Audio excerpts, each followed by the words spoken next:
With Halloween only 2 days away, this is what we have to contend with. Snow. And, well, we're expecting more snow today. And potentially a high on Halloween of 40, but by the time it gets to the evening would probably be in the mid-20s. So it's going to be a rather chilly Halloween this year. So unfortunately,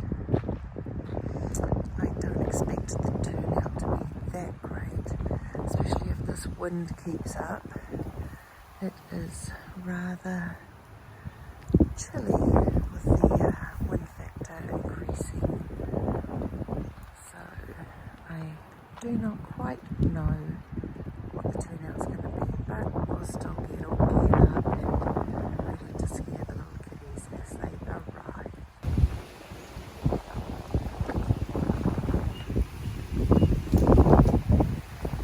Nice. Lots and lots of